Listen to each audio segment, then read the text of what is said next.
Hello, just putting it up there. Give me a second. Good morning.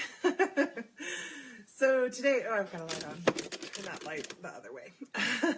So today, this morning, it's Friday, Morning Oasis Q&A Friday. I was just chatting.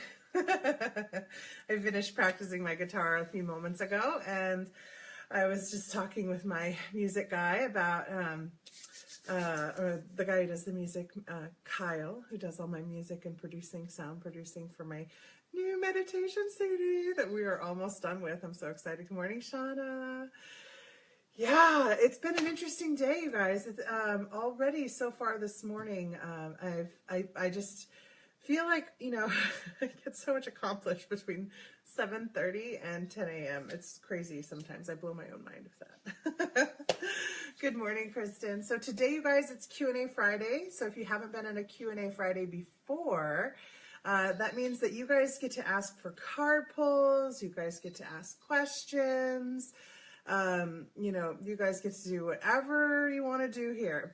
Oh, so yeah, the meditation CD, what we did was we're making it, let's see, it's going to be 3 meditations.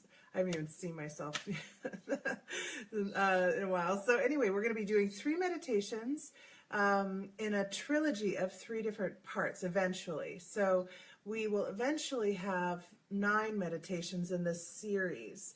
And yes, Shauna, you can have a card pull. Anybody who wants a card pull, just ask right now. So I'm really excited about it, you guys, because each of the 3 different series has a theme. So this theme is connecting with Gaia and Source more deeply. And there's a grounding and connecting meditation. And then 2 different working meditations that go along with that. And they're both all built around being able to see and navigate and steer. And so the theme is water and ship, you know, and tree and wood and growth, you know, all of those things. Yes, Karen, you can have a card pull. So I'm really excited about it. And then it'll have a little bit of good morning, Andrea, just a little bit of instruction on the end. So the whole thing will be like the instruction part, we're kind of deciding how much do we want to put in there. And what do you guys think? Like if you had 3 meditations that were 30 minutes all told with music and broken up into 3 parts that you can either play continuously or program to play individually, what kind of instruction would you like on the end if you were able to custom order a CD of meditation, you know? So I love to get your feedback on that. Love collaboration, actually. It's one of my favorite ways. Kristen, you'd like one? Okay, so I'm going to go ahead and, let me just really quickly check because I was chatting before. So let me just check my announcements. Yeah, okay, so dinner with Jesse. So Sunday, this Sunday, we're all sold out, but booked up. But the breakfast with Jesse is this Sunday at Jam. So for those of you who are coming, don't forget. I'll see you guys there. I'm going to get there probably about, oh, she is so naughty. 9:15 or 9:30. I got to put her away because she just dumped her litter. Come here. Oh, no. I'll let you guys see her because she's gotten so big. Look at how big she is. She says, don't put me away. I was being such a good bunny rabbit. But she really hasn't been being a good bunny rabbit this morning. So lame. All right. You're going to have to go in your cage now. That was not cool to dump over your litter. You know that. Ugh. She's like a teenager right now. Okay, so let me see. Oh, that's awesome, Adrienne. You should. It's great. Isan Thai is super yummy. Let's see. I've been wanting custom meditation, especially for new moons. Far out. I'm going to write that down. That's a great idea. Moon meditations.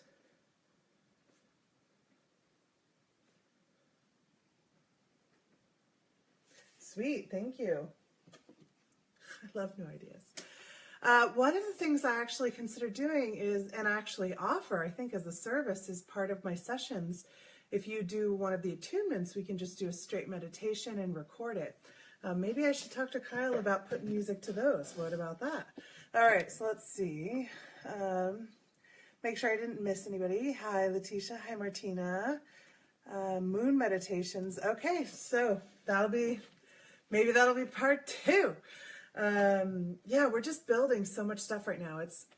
Today is like this big growth day, right? And it's been that way for a little while. I'm gonna move my guitar.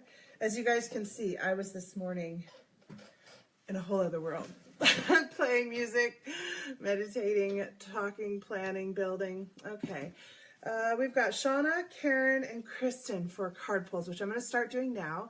And if I've missed anybody, just rewrite your name down there so that I can remember. Or if somebody else noticed someone I missed, write their name for me. Let's see. Shauna. Who wants to talk to Shauna? The Energy Oracle cards. Sandra Ann Taylor's Energy Oracle cards. Shauna has these too. I love them. They're wonderful. Let's see. Yes, and I'm going to be meeting with the artist for the Oracle card deck coming up. Lunch with Jessie is special. So Lunch with Jessie is on July 1st. I'm kind of all over the place, you guys. Sorry. I need to keep looking back at my notes for a second. Lunch is with Jessie on July 1st at my house. I cook for you guys. And I can cook like vegan or vegetarian. I cook Indian food. My husband's family and friends have all taught me. I cook Italian and Mexican and American and a whole bunch of fusion stuff. So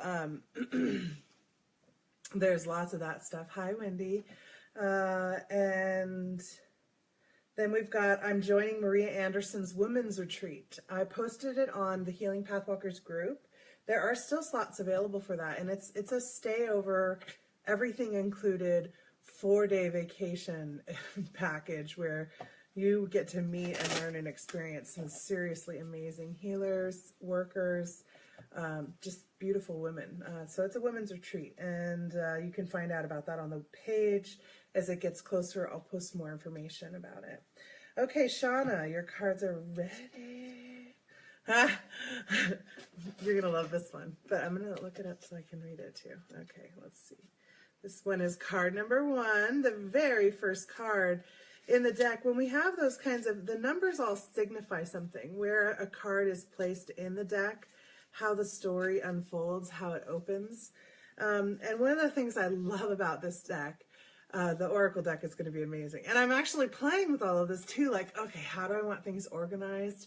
What card number do I want this to be? How is this going to show up in this person's life? Seeing, knowing, learning this, experiencing this, blah, blah, blah. And I'm one of those people that I lay all the cards out at some point when I feel like I've gotten to know the deck a bit better. I'll lay all the cards out in the order of which they've been created, and then I'll see, what else do I see about this? How did this person think about it? It's a fun way to get to know your deck too. Okay, so you got the Sun. The Sun brings blessings to the earth, and this card portends blessings in your future. Isn't that great? In your life as well. Just as the sun nurtures the earth, bringing new life in the spring and summer, this is your time for a new beginning, the onset of a nurturing new light in your life, the light of divine inspiration and personal growth. And Shauna is totally just stepping out more and more. It's awesome. It's awesome to witness. Good morning, Jessie. Welcome back. Dude, I do not envy you working nights. I don't. I don't envy it. Good morning, Kelly. This card often marks a time of great creativity, bringing the culmination of an important new project, such as the birth of a baby, or the writing of publication of a book, or even the birth of a new you. Now is the time to put your energy into expressing your truth and vision. Visualize the light of divine love pouring into your heart and mind like the rays of the sun, bringing inspiration, growth, and abundant blessings. See the future you want to create and know the sun is shining on your intentions right now. So one of the things that this is making me want to share with you. So one of my friends is a rock star. Like he's kind of going from, you know, like hundreds of thousands of people knowing about him to like lots more. He's starting to amp up, right? And traveling around the world. And anyway, so we were talking and he wanted his girlfriend. Yeah. He wanted his girlfriend to go with him on a trip for 10 days to Australia for his tour. And he was like, hey, we went and met up at a concert and he said, you know, Jesse, guess what? And I said, what? He goes, Mariah's coming with me. She's coming with me for 10 days. And I was like, really? That's awesome. To Australia? And he said, yep. And Mariah slaps him. She goes, I haven't said yes yet. I'm not sure how that's going to happen. And I looked at him and he just said, this is how you make it happen. You just keep saying it. You envision it. You believe it. You know it. And it happens. And so through the course of that night, he said she was coming probably about 10 times. Just kind of dropped it. And it became more and more his reality. The same is true that I'm doing with oracle cards, right? That seems overwhelming. It even seemed overwhelming to me when I first started streaming, you know, you have to make these. And it came through in a dream, right? So it came through in this dream and it wasn't really clear just that I had to make them, just that they had to be used. Therefore, they're not like fortune-telling cards. These are like deep rooting through and figuring yourself out kind of cards with tools, and they're a totally different system. So I'm like, I don't know how to do that. I've never made cards. And then I get the Galactic Oracle deck where I read the foreword, which I never read. And the woman who created the deck is saying exactly what I'm feeling at that moment of, how on earth am I supposed to make these cards? And she struggled for 20 years with trying to figure out how to do it. And I'm like, I'm not going to do that. And so I just kept repeating, I am going to make this deck. I don't know exactly what it's going to look like, but I'm going to make it. And so as I really kind of put it off too until I had an artist, because I'm like, it's going to be critical, the artist. And I haven't met her yet, but I can just feel this energy, this creative, igniting energy as our energies are going, do we want to intermix? Is this part of what we're doing?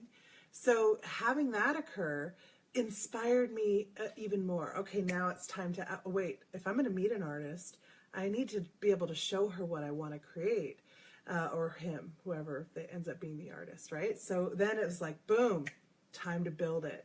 Sat down and built and laid out the structure, and it just flows. And it flows because as we create the intention to build something, as we create the intention to show up in some way, as we begin to conceptualize it, even though all we're getting is this really rough outline, what we're doing is building the foundation, the bones of the dream, right? And we're building and eking out space in our consciousness and in our day. And we're building out an energy that's going to continue to grow on its own because we've given this thing an identity, my oracle healing cards. So when you're building something new, you have to allow it to be something you're creating. You are birthing, and that's oftentimes why in card pulls we'll get like the baby, some card that references new child, but or hear references of babies. One of my friends, she's totally not, but is pregnant and is lactating right now, and all she can think to wear is pink and reds, and it's like she just can't pull other things out of the closet.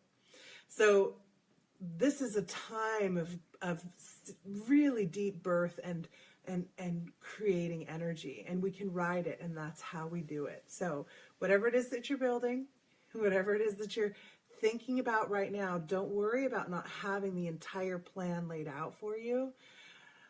Trust that it will evolve into what it is, and I'm so excited to watch you grow, Shauna. Okay, so Karen, let's see which cards want to talk to Karen.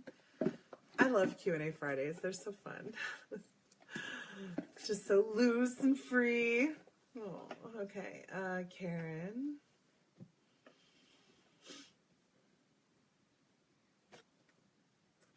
Oh, I'm like, wait, none of my decks want to talk? And it's the past life deck that we hardly ever pull out, the Phoenix cards. I don't know if did you guys see the picture Shauna posted about the feathers over her head and over her house the other morning. Is that yesterday morning? Yesterday's sky, I don't know where you guys are. It was dynamic here. I mean, every time you look up, it was like intense. I will post some of my sky pictures. Yesterday I went out and made baskets out at Connie's place in Battleground, which is beautiful out there. It's like country. It's like 40 minutes outside of the city, country, up in Washington. But anyway, yeah, I got some really beautiful sky pictures. Lovely, yes. Good, Shauna. Can't wait to see that. All right, Karen. Interesting. I don't think I've ever read this past life card for anybody. It's 24. Hebrew High Priest. Let me see if I can kind of position it so. There we go. Your choice of symbol is the Hebrew High Priest of Israel, representing the culture of the ancient Hebrews. In his right hand, the priest holds a candelabra, symbolizing the 7 planetary lights, or governors of the world. The intricate breastplate he is wearing is called an esin, or breastplate of righteousness and prophecy. It is 12 stones, symbolizing the 12 tribes of Israel, and their individual virtues and magical qualities. These include illumination, strength, victory, joy, wisdom, faith, humility, justice, peace, truth, equilibrium, and love. I'm just going to skip forward to the meaning. This is a long one that they have written up on this. And it's interesting too. I've been having a lot of references to Israel, including meeting people from Israel, Russian people raised in Israel. What a combination. Oh, they have a psalm. I'm going to have to read the psalm. I love the psalm. This is Psalm 137. By the river of Babylon, there we sit down, yea, we wept, when we remembered Zion. Upon the willows in the midst thereof we hanged up our harps, for there they that led us captive asked us of the words of song, and our tormentors asked us for our mirth. Sing us one of the songs of Zion. How shall we sing the Lord's song in a foreign land? If I forget thee, O Jerusalem, let my right hand forget her cunning. Let my tongue cleave to the roof of my mouth. If I remember thee not, if I set not Jerusalem above my chiefest of joy. So, one of the things that we struggle with so much in this culture, in this community, and as we're going through this awakening process, is how do we hold this truth? How do we be this in the everyday lives that we are living at this time? We don't live in a life with ceremony and sacredness. We don't create much of those spaces as a culture. Every time we step out of the house, we're set aside as different from everyone around us. And we're all spread out all across the world, and that's one of the things that the 12 tribes of Israel teach us and remind us, is that they went out into the world in order to be able to bring these messages to everyone from each of those filters of perspective and understanding and awareness and experience and evolvement of themselves as individuals. And so one of the things that we can take from these kind of messages, these lives where we lived this, was in these days, they stoned you They put you on, tied you to horses and like drawed and quartered you, and they burned you and they killed you for speaking out against what they believed. We don't live in those days anymore, and it's time for us to shuck off that fear from those days. Now, what's the worst that can happen? They don't like us. Who here has not been liked at points? And so this fear that we feel that blocks us from moving forward and doing something new, it's an old fear if you want to look at it linearly, the way we as humans think and function. It's an old fear from other lifetimes where our lives depended upon it. But bringing yourself present by meditating every day, by showing up every day, by walking your truth, by speaking your dreams, by pulling yourself out of that time where it was life critical in order for you to only show up in certain ways and places, and a crow literally just swooped down right over my window. When it was those times, yes, it was important to have much higher levels of discernment, much higher levels of aware and caution. But even these men weren't doing it in fear. They weren't walking in fear. Their tormentors asked them to sing the songs. Their captivators, their prison guards, right? They asked for their message of those that they held imprisoned.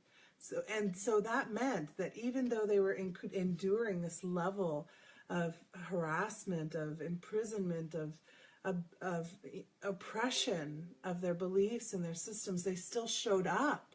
Not only did they show up, but they showed up in their full power with their song, not their fists. Just going to throw that out there for you. So Karen, just take a little bit of a breath, call this energy in, because this is a time that you've already done this service. Bring that strength forward as you step more and more into your authentic self, because it's beautiful to witness. Beautiful. All right. I love these cards. Why do I not use them more? They don't want to talk all the time. That's why. Okay. So Kristen, you're next. Anybody else who wants a card pull or has questions or wants to share anything? This Q&A Friday. It's a wide open platform today. We'll see if we end up doing a meditation or not. We've done some pretty intense work this week, so we shall see. We shall see. Kristen, let's see. Oh, the goddesses want to talk to you, Kristen. Let's see who wants to come forward. Take a sip of my coffee. Adrian, yes. About a trip? Andrea, okay.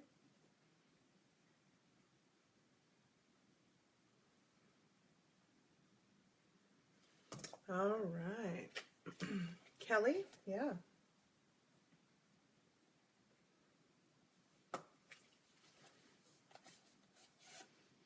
And don't you guys love how the ones who speak up, a funeral, Letitia, great. The ones who speak up and ask for a card, I want all of you who don't ask for a card, just if you needed to hear the message of that card today, just hit like the like or something. So that those people who do ask can see how by showing up and stepping forward and being a little bit brave and being willing to be read and given this information to and witnessing it, that they're actually creating a space for all of you too, to be able to receive the message that you needed to hear. Because I'm going to hit, this is me hitting like, because I need all of these messages. So I'm just going to throw that out there. All right, Kristen, let's see what goddess wants to talk to you.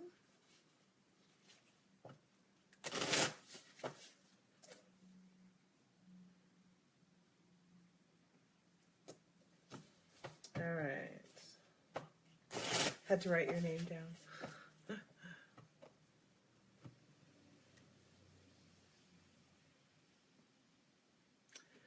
Oh, okay. Okay, so Jesse asked after the card pulls for me to talk about post-apocalyptic dreams. All right. Martina.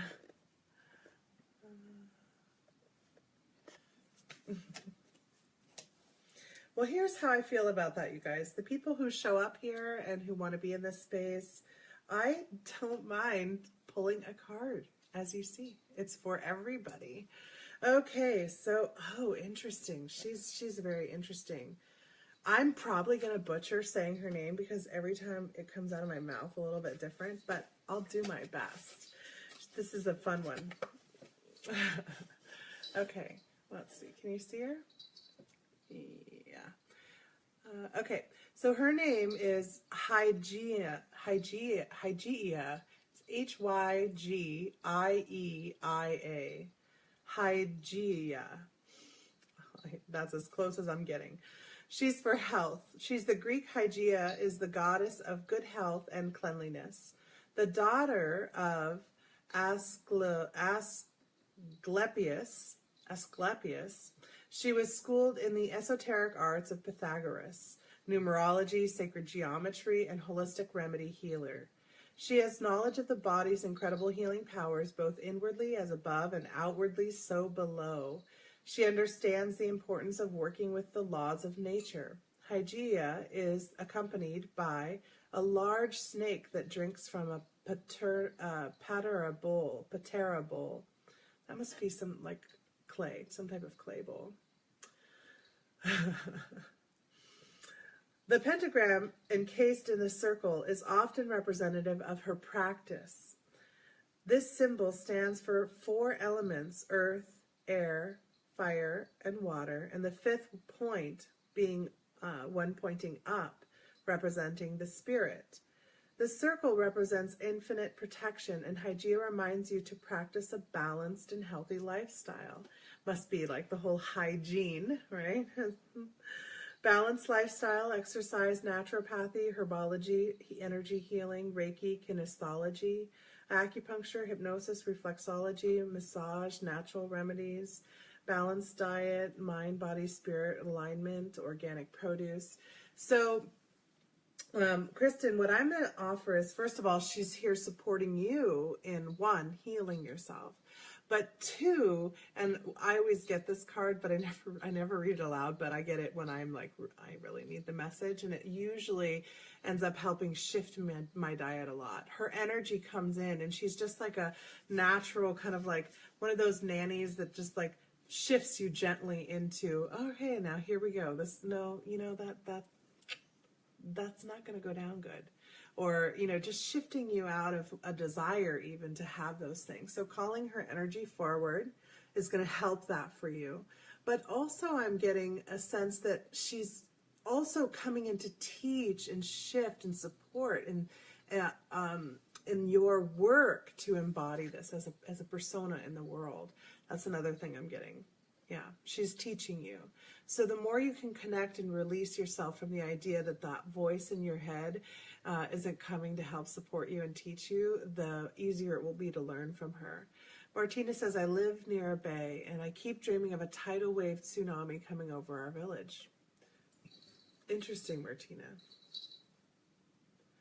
How about, if you're comfortable with it, everybody read and give their feel on that wave while I finish the card pulls, and then we'll discuss that in conjunction with the apocalyptic dreams other people are having. So maybe between now and that point, everybody can comment about their various apocalyptic dreams, and we can just get that stuff out there, because fear, when it's held in our body, 2 crows just flew by.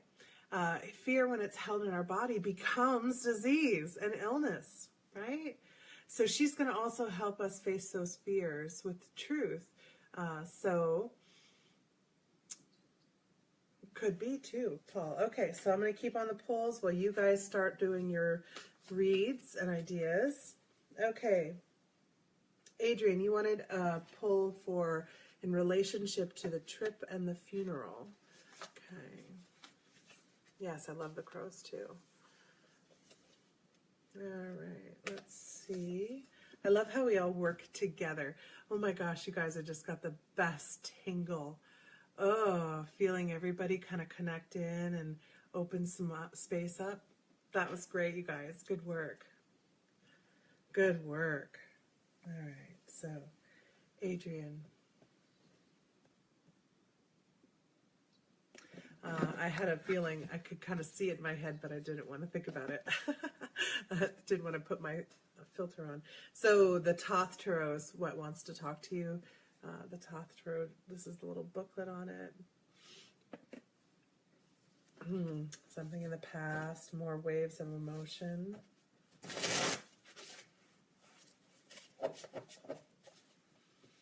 And we are having convergences of timelines, alignments, and possibilities. And Earth is shifting. All right, let's see.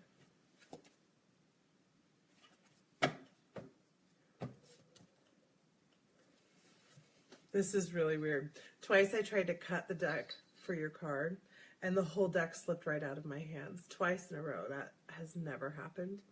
And so then I asked, using my compass, is the top card her card? I got the strongest yes. That also never happens. So came right up to the top. Interesting.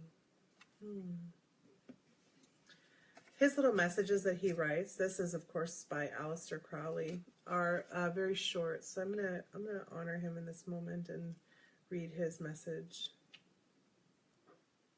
It feels like I should.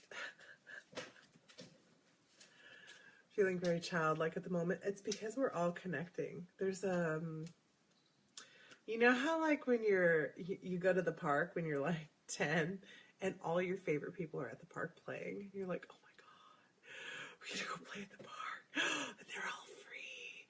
None of them have to go home right away.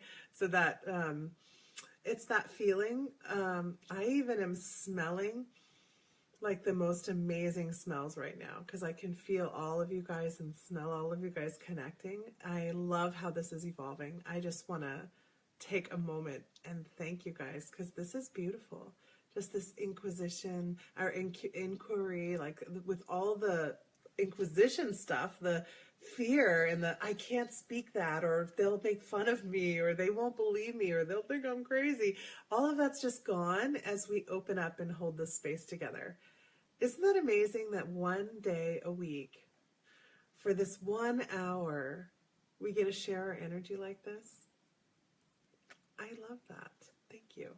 I just want to thank you guys. Okay, so that's why this is your day. This is for you because I get so much from it. Yes. No, nobody expects it here. Did you see, Jesse, have you ever seen the Monty Python one of the Spanish Inquisition? That's hilarious. Oh my gosh, I love that one.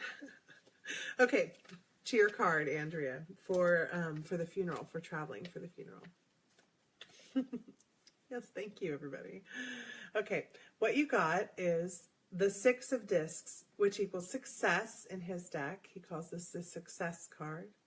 And I love all the symbology. I'm not good with remembering which these symbols actually represent because I'm not big in astrology. But anybody who knows what any of these symbols are, feel free to write them down, and you can speak to that as we put this out. We'll do this as a joint read. Success. Tefereth in the suit of Earth, Moon, and Taurus. The discs are in a hexagram. The planets are arranged in their usual attribution. In the center is the sun as rose and cross. The typhies the harmonious establishment of the energy of the element. So one of the things Aleister Crowley, he's been given a really big fear reference. Good. So, he uses these symbols that we now recognize are really powerful vibrational frequency symbols. And imagine it being alive at that time, bringing forward and collecting that kind of ancient knowledge, and how you would be received by the culture. He was really turned into something so vilified and scary when I think ultimately he was just probably like one of us. He was a bridger to help open up a space where people like us could actually begin to come forward on a much greater scale. In his day, they could come through 1 or 2 at a time. Now we're coming through a couple 100,000 at a time, right? So we may not all be together quite yet, but we're getting there. Now, this is really that coming together of that whole system. So you're going on a journey, actually, where you're going to a place where a person is passing what we as a culture consider to be an end point. But there is no end point. There's actually it's constant cycle that even going in, that's why he does this rose in this way. Even going to the inside, right, of the rose, it's a never-ending cycle, the Fibonacci series. So it's bringing about that conscious awareness as you step into this space, that you know that this is actually an opening for a whole new trip around the wheel, right? And I think it's also going to be a birthing for you, an allowance for a part of you to come forward. So I know for me, so how you will be received. So for me, right about, let's see, I think it was 2 months after I started training to be a healer, working in this program, my best friend's sister was murdered. And it was a devastating blow for her. And so I called my teacher and I was like, what can I do? What can I do? And she said, well, you haven't done much yet. I'm like, I know, but I feel like I need to do something. And she said, well, when she walked me through creating a sphere, which we'd already done in a class, and creating that sphere around myself, making one of those for each of the individuals that I would be supporting, because there were 6 siblings now, 5. The mother, their father had just passed a few years earlier, brain cancer. So they'd already held a lot of grief. They'd already gone through a lot. He was young when he passed. So everybody was really holding a lot. They're all pretty conservative-minded, what I would consider left, right, in their orientation, their awareness. They're from the country, so they have a different kind of perspective and viewpoint on all things from me, the hippie healer in the city, right? And they always thought I was a little bit odd, but they liked me, they accepted me, and now they're under extreme stress. What do I do? How do I show up? How do I come into this space? I knew that this was one of those times and opportunities for me to have a training of a sort, even though I was also being of service. So I imagined each person as I saw them and talked to them and encountered them, just imagine this little tube of source funneling down to them gently and lovingly, and then opening up in the sunshine of source on them, and waters flowing over them. Just envisioned that. And I just showed up as authentically as I could. I just held them. I told them how sorry I was. I asked if there's anything they needed. I just kept showing up in that way as much as I could. And I ended up staying, my friend didn't leave my side for 3 months. So I lived there with her for 2 months and just served and served. And then she came back home with me, and I continued my work, and I was training. So this is how we can show up in those transitional times, because what's happening is everybody is facing their mortality in that moment and in that time and in that space. And if we show up in fear of showing up, all we're bringing is fear, more fear to the table. But if we show up and we're just like, hey, I'm here, how can I help? Do you guys need some flowers to be put out? Do you guys want me to fold flyers? Do you want me to run and get coffee? How can I show up? Now, you're going to a funeral, so obviously that's a very different thing than showing up to the event that I went to, right? That was months long. But showing up at a funeral is really no different. When I show up at spaces like that, some of the things that I'll do is first, before I even get out of the vehicle, I make sure I'm grounded, I'm connected, and I'm a great big ant walking forward out of my car with my roots reaching before me. I envision the space. If I have time, I look at the space before going into it after grounding and connecting, and I visualize that like a great big tree, grounded and connected, that space. And just envision calling all the angels to come and witness and support, all those guides and family and guardians who are in the energetic, for the person who has passed, and for those who are there witnessing their passing, call them to come in and possible, and to create a space of holding love. And then I call in the blue flame or the violet flame. I usually call in both, but I work a lot more with the blue flame personally.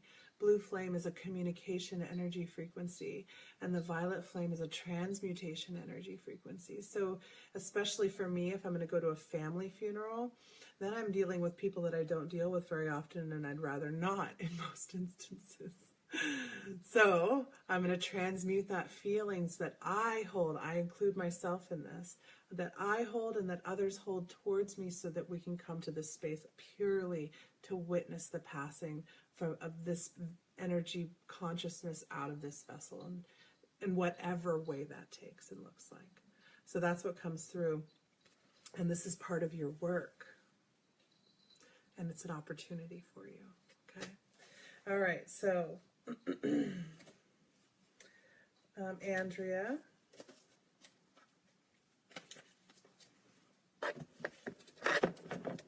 That's how I showed up at trials too, except for I did things like I put mirrors of truth. I put things that stripped people of any power that was dependent upon other people instead of source. So we had to stand in our own power. And so if we were right and we hadn't done something, we weren't guilty, we could feel that full rightness, that full righteousness, because it's an internal thing and source. Right? But if we're lying or wrong, and it worked immediately when we were at the trials for the murderers. It was quite interesting, actually. I did a lot of play with that.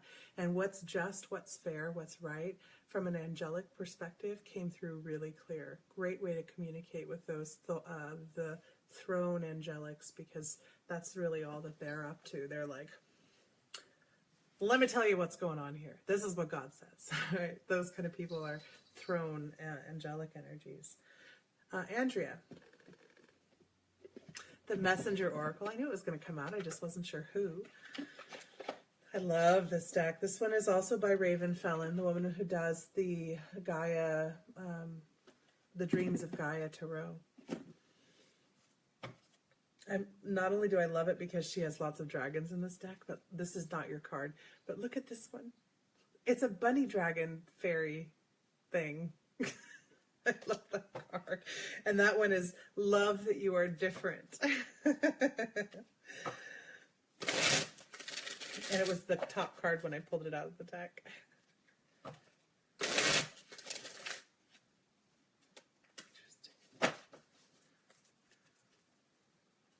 Okay, Andrea. I already did Adrian. Oh, so you guys were just asking about this. Follow the moon. This card comes up when it's time to pay more close attention. All right, good, Jessie. More close attention to the cycles of the moon, how they're impacting you. We got this card as a group in December, I believe, somewhere around that time, and we were guided to much more closely watch the moon and the moon cycles. So it sounds like it's time to do that again. Let me look. I think we're in a new moon, like a new gibbous or something, but let me just check where we're at. Today's Friday. Oh, wow, we're approaching a full moon, actually. Let's see when that full moon is. I love this calendar for this reason. So next Wednesday is the full moon. So we've got about 5 or 6 days. So let's take this time to just pause for a minute and actually feel out what our intentions are going to be for this new full moon energy. It's also lunar Beltane coming up. It's lunar Beltane. So who would like to take it upon themselves to post information about the moon in the Healing Pathwalkers group? Over the weekend, I want all of you guys actually to anything that you know about the full moon, Beltane. Let's do a collective energy pull. Full moon on Wednesday, and I've got a poem that I'll read you from my book that's great. So check out this and start spending a little bit of time each night as we approach the full moon to stand in the moon's light, whether it's during the day, during the night. Give a few moments to stand, connect your consciousness in with this body, the energy, the frequency of the moon, of that reflection, the full reflection of the light. Is there something you want to see more clearly, understand more clearly? Allow yourself to open up to this energy. Ah, Odin, it's Odin's Day. That's really cool. I didn't know Wednesday. Oh, you know what? I bet that's in my calendar. If I read everything written around it. So this is your assignment, Andrea, is to pay much more attention to the moon. And as you approach this cycle, it's really time for you to set your intention of what you want to see clearly, what you want to know fully, and how you're going to move forward with it. All right, so we've got Kelly, Letitia, and Jessie. Yeah, let me see. I know my calendar also says that.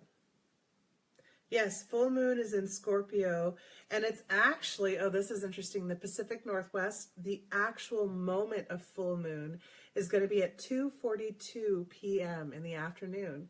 So maybe I'll do a full moon meditation at that time. Do you guys want to do that? Let me know if you do, and I'll set something up. So that will be 2:42 would be like 3.5 hours or so after the morning Oasis ends. So, okay, Kelly. Cards for Kelly. Let me see, Justine. I'll put you down. We have a request for a discussion after these, or question answer after these. And if I have time, I will definitely pull one for you. Okay, so it looks like we'll do it. Let me write that on my idea board. Moon meditation on Wednesday. Oh, see, I already wrote moon meditation. Wednesday, the 10th at 2:42. So we'll start the meditation probably at like 2:30 and go through to 3. Sound good? Okay, so we are at Kelly for card pull.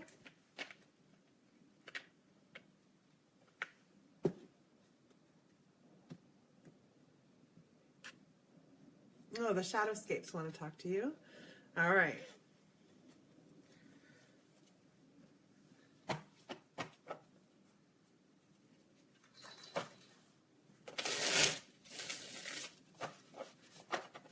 Maybe we can do something like a morning Oasis collection of the meditations.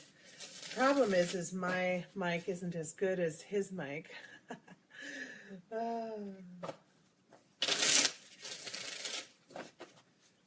All right, let's see, Kelly. Oh, Kelly, are you working on a project? It looks like it's time to bring in that partner to help you.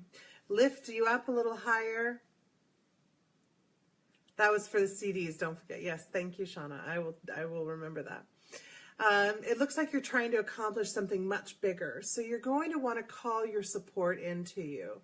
We can, as a team, create so much bigger things. That's one of the reasons. Sweet. That's good to know. Thank you. Let's talk more about that. So that's one of the reasons that we have to call in a partner, is to have a bigger platform to stand off of. So Shauna and I, this is why we hold Healing Pathwalkers together. We both do different things. We do our own work. you know, we have our own, you know, kind of focuses and explosions and regressions and all of that, but we support each other in the process. So when I'm like, oh God, I don't know how to do that, and I send her a message, she's like, I don't, but I figure it out. I'm better at that. And I'm like, yes, you're so much better at that. And we can build something together that opens it up for everybody. So it looks like it's time to call in that extra support. And allow yourself to create whatever it is, this bigger energy that you have. Notice how I got kind of orangey? That's that creation, fire energy, that passion getting forward, moving forward with something. Okay, Letitia. Yeah, that felt like it was all there.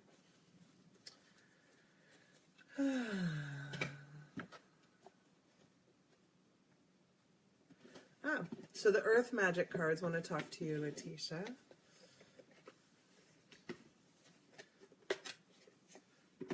It's true, right, Shauna?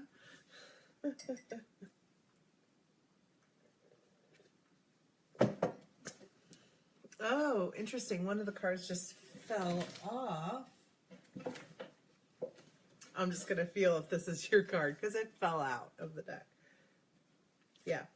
Okay, so the card that you got, I think we've gotten this once before. It's called Dreamtime Creation. Isn't that beautiful? Look at that. So I love what they've written in this about that card. So I'm just going to read it.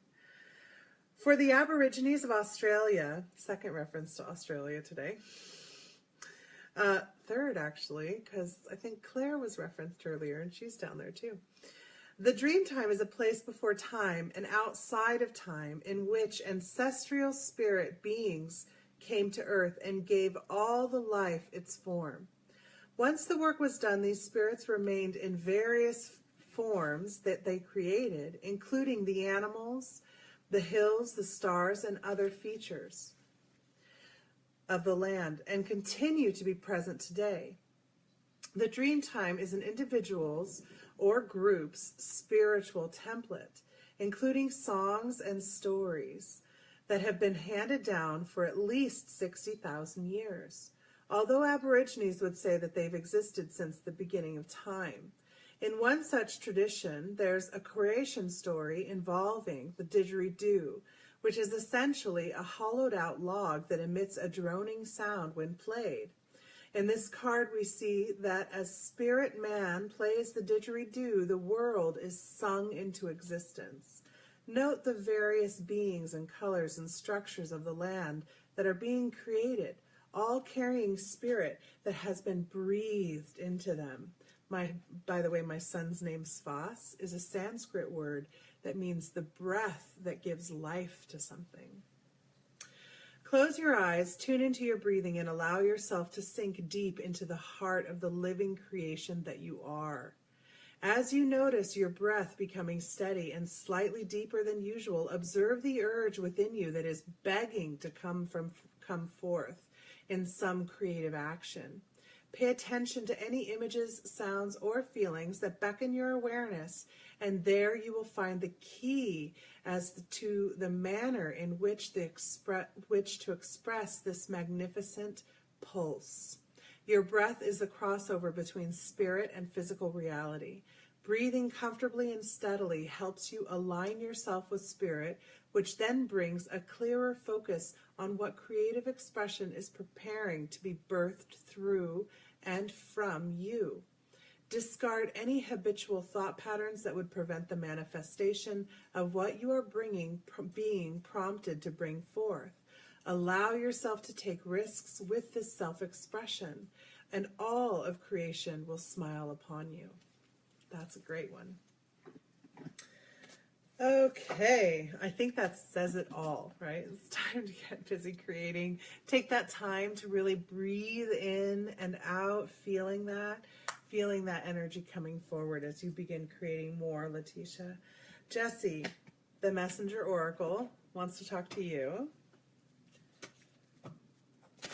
And then, Justine, I'm going to put you down for Monday, and we will talk a little bit about the apocalyptic dreams.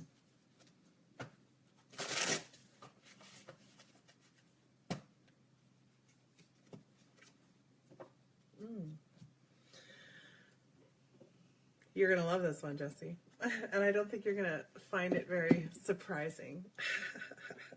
But I'm going to look it up because, again, I really do like what these authors have put into these. I'm having a lot more respect for what authors put into these cards, guys. As I'm writing them. All right. So this is what you got. This is Need and Necessity, card number 28. Night and day exist within the very same moment. Creation and destruction wear the same face. You only see one or the other because you are not seeing the whole. What you may see as harmful, another may believe to be good. All is based upon perception. In nature, all occurs according to need and necessity, not right or wrong. Ask yourself, is there a genuine need to act? Is change necessary for your continued well-being and happiness? If the answer is yes, then act. If the answer is no, then do not. Okay, so Jesse, one of the things that you are experiencing so strongly right now is polarity. This is from the Messenger Oracle deck by Raven Felon, the woman who did the Gaia, Dreams of Gaia Tarot. Yeah, exactly. See the whole picture. And that is actually the perfect tie over to the apocalyptic dreams. Okay, so one of the things that's happening right now is the earth is going through a massive change. Massive. She's changing her environment. She's changing her content in the air, right? She's changing her frequency. She's changing the way she shows up in so many ways. The whole volcanic system and plate tectonic system are connected, and they're all moving. Right now, actually, Australia is the fastest moving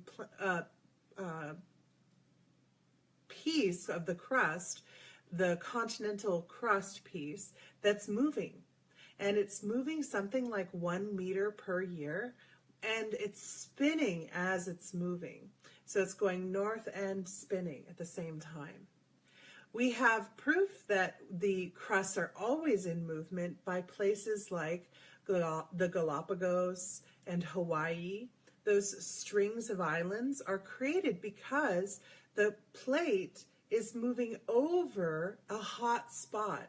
The hot spot created from inside, deep inside the earth. And so everything is moving and shifting on the planet. Now it's sped up, and the planet is vibrating more, and we're having way more earthquakes. If you pay any attention at all to like the USGS website or even global monitoring websites of what's happening as far as earthquakes are concerned, way more. Volcanic explosions, where they're eruptions, where they're actually putting debris in the air, much higher rate. Yeah, in Hawaii, they had one of their volcanoes, the flow flowed so much that it actually reached one of the towns and was just kind of eating up the town.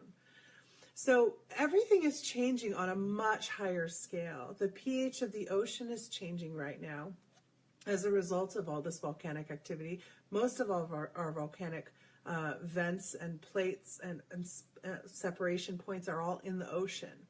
So that's another piece that's happening, but they keep us focused on the Fukushima fear. Yeah, it's not good. It is not good what's happening with the radiation. But what if the ocean needed that level of radiation to flush out life in order to create a space for the new life that's going to be evolving? What if we look one step further? Now, as far as apocalyptic dreams are going, there's yes, an energetic piece of the apocalyptic piece, where it's things like changes of emotion, changes of feelings. Yeah, we also need exactly. So the poles, fresh water is melting at the poles, but we're also having glacial growth happening in other places that it doesn't normally happen. It's different glacial fields that are getting bigger. Instead of it all being focused and centered in two polar places, now we're finding it showing up in smaller places and here and there. So the planet is changing very much right now. We know that the alignment of the planet as far as its orientation to, being straight up and down. Its wobble has also shifted. I think it was 1.5 degrees was it last year? Or I think it was 2014 actually, so about 3 years ago now, if I remember correctly. And the Inuits have been saying that the stars are coming up in a different place than what they used to as a crow flies by again. So lots of things are happening on a global scale, and those are impacting all of us. So we're feeling them on a much bigger scale. If you look down in Peru, they just had landslides. Basically, half the country got washed down the mountainside. 650,000 people were out of homes. So there's exactly the massive scale of people. We're a unity consciousness, and we're stepping more and more into unity. So as people are facing these things, as they're facing tsunamis, as they're facing hurricanes, as they're facing earthquakes, as they're facing volcanoes, as they're facing landslides, as they're facing toxicity in their environment. We've got so many different instances of that with all different sorts of populations and not just human populations. As you awaken more and more and start to receive more and more information, you're going to need to begin to build discernment of the information. What is this? Where is it coming from? That's why the very first thing I teach all of you guys is the compass. Is this dream a fear that I'm picking up from the collective? Or is this dream based upon an actual possible timeline that I'm on?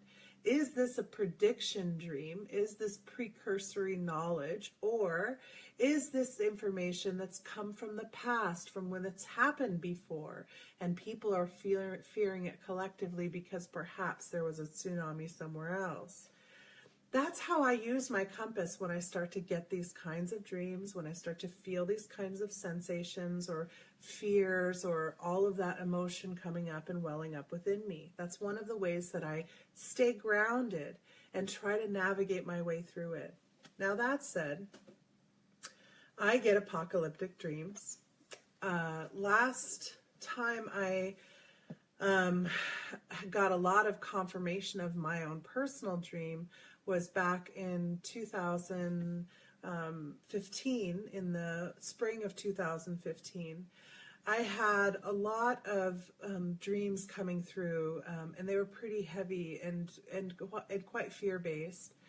And at the same time, I started having, I swear to God, like 10 of my clients or students contacting me having the same dreams.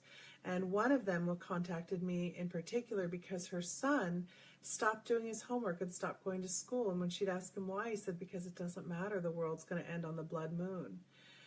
And at that point, I actually had one of my massive upgrades of energy and consciousness, and it's what got me kicked out of my class with my teacher. She felt like my power went into a level she couldn't touch, and she was afraid of me.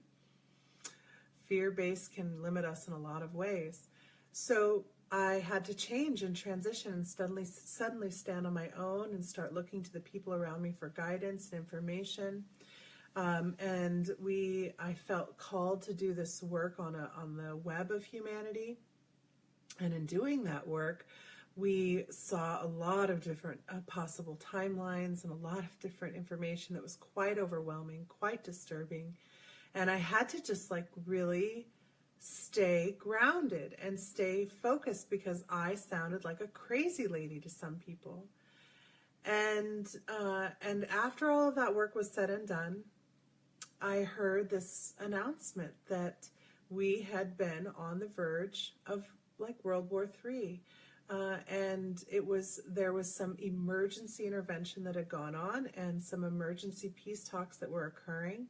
This is all in relationship to the conflicts that are being orchestrated and driven forward in the Middle East and Northern Africa. And so we did actually narrowly avert something. I learned in that experience that we are divinely held. And that when something like that is approaching, those individuals who in any way, peripherally, partially, in any way, are going to be called into action. And all you can do is respond.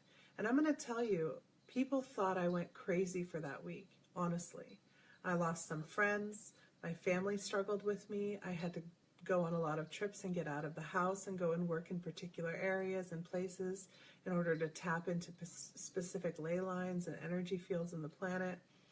I was singularly driven during that point.